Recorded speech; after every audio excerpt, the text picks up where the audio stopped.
Okay, good evening, or good morning, rather. It's already 1 o'clock in the morning. I want to thank the media, members of the media, for being here for this press conference after the verdict. First of all, I want to thank my team for the work that they did and dedication in putting together this case. Tremendous job that they did in putting their heart and soul into this case. I want to thank the Hernandez family for all their support, all their confidence throughout this journey. It's been 5 years in the making. We brought and put all our energy into Grizelda and for Dominic. We've grown to know all of you and appreciate all of you and love all of you for the type of family that you guys are. And if we had to do it again tomorrow, we would. This evening, the jury returned their verdict on the sentence, sentencing Mr. Burgos Aviles to life without the possibility of parole. That was not our goal, but we respect the jury's verdict. That is the system that we live under in the United States. Our job as prosecutors is to bring all of the evidence before the jury so that they can make an informed decision. Again,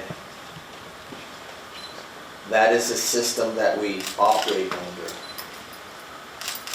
Mr. Burgos's life will be a tough one. He will always be known as a baby killer and for killing the beautiful mother of Dominic. He will die in prison and he will never see the light of day. It's been a very difficult trial.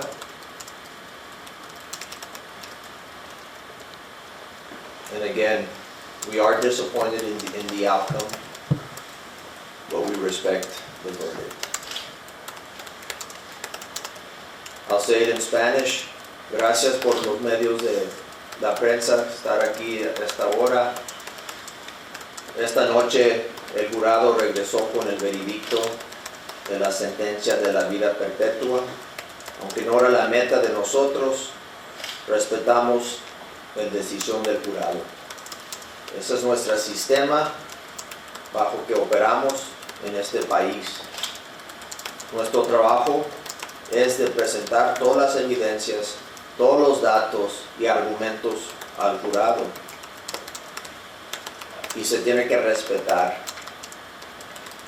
La vida de Ronald Anthony Burgos Aviles no va a ser una vida fácil. Él se encuentra en una situación donde el resto de su vida lo va a vivir en prisión, donde lo esperan ahí. Y ahí es donde va a morir. Entonces, en este momento, si tienen preguntas, if there's any questions, I'm happy to answer them. Yes. Christian Del Rio from KGNS Telemundo Laredo. What were the challenges of this case, Mr. Alaniz? ¿Cuáles fueron los retos de este caso? En inglés y en español, por favor. Well, the challenge of this case is that any capital murder case is a difficult case. You're asking the jury to vote to send somebody to death row so that they can die by lethal injection. That's a very serious decision. Our job is to present all the evidence that we have, like we did in this case, and have the faith that they're able to reach that decision.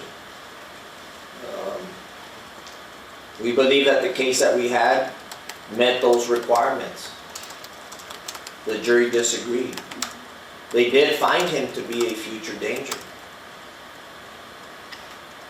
At the same time, they found that there are circumstances or a circumstance that life without the possibility of parole was justified. That's their decision. Another question.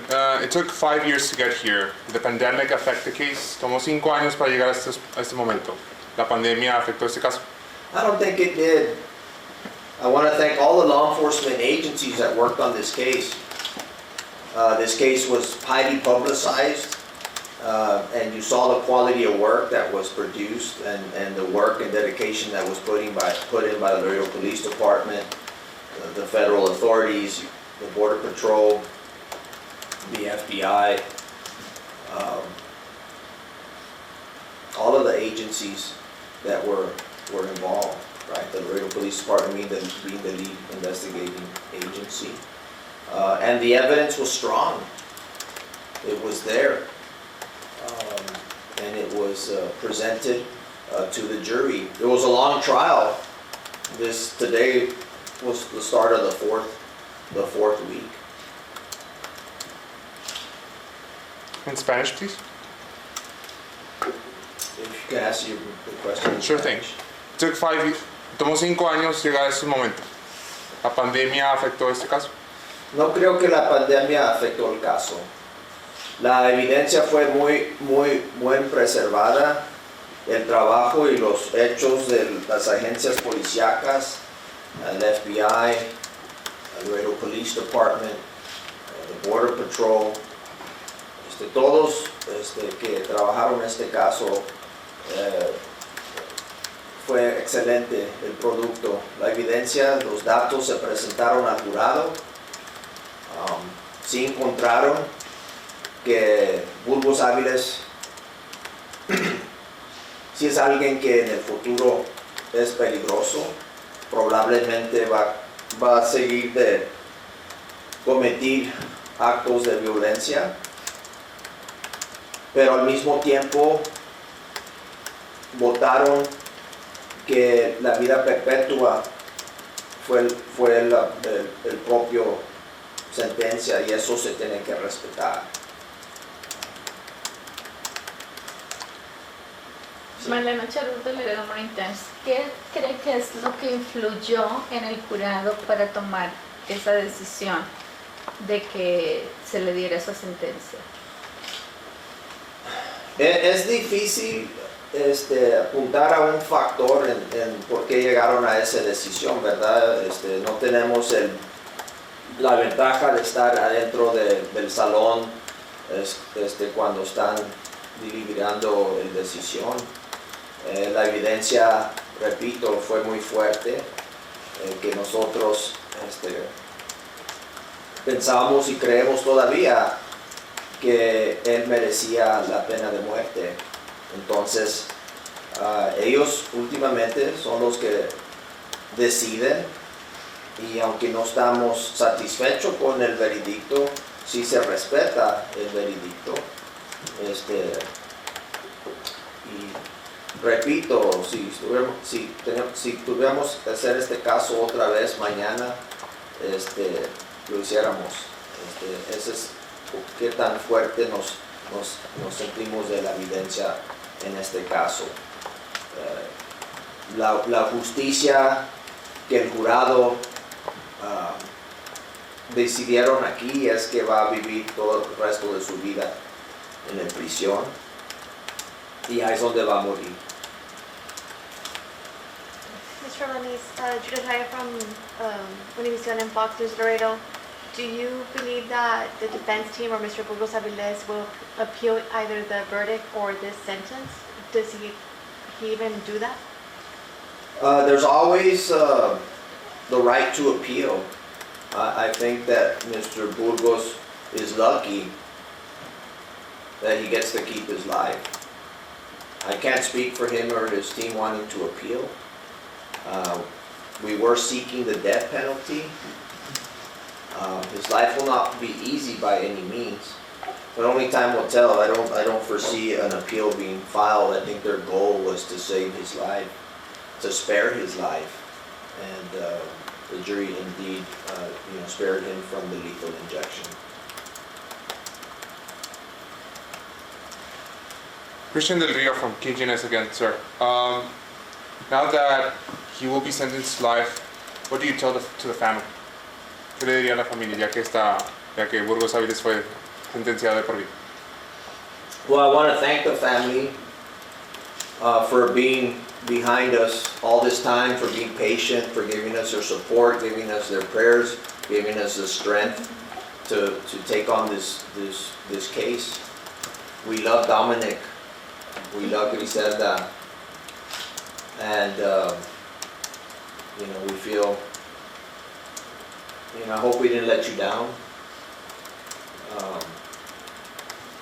I think and I hope you know how much we love Dominic and how much we love Grizelda.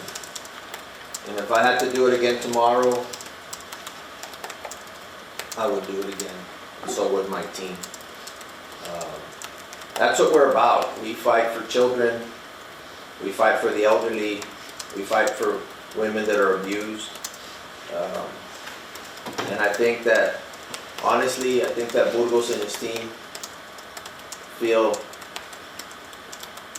very relieved tonight because we came after them hard, and we will continue to come hard after anyone that harms a child and their mother in Webb County. And District Attorney Alaniz, that's one of the things I was going to ask you. If you did have to do it all over again, would you have sought the death penalty? I'll do it in a heartbeat. That's what we do as prosecutors. We protect the most vulnerable of our community. And I strongly believe that the message has been sent to anyone thinking or planning or calculating to harm a child, to harm their mother of that child in our jurisdiction. Yes. Anything else, Mr. Alaniz, that you would like to add before we end this press? No, again, I thank all the members of the media for their coverage of this very important case. You all saw this case unfold. It captured it captured the attention, the admiration, the love of many people across the United States, across this world, watching and expressing their love for Dominic, expressing their love for Grizelda, and asking for justice. And again, it wasn't our goal, but at the end of the day, that's the system we operate under, and we respect that verdict. Thank you. Thank you.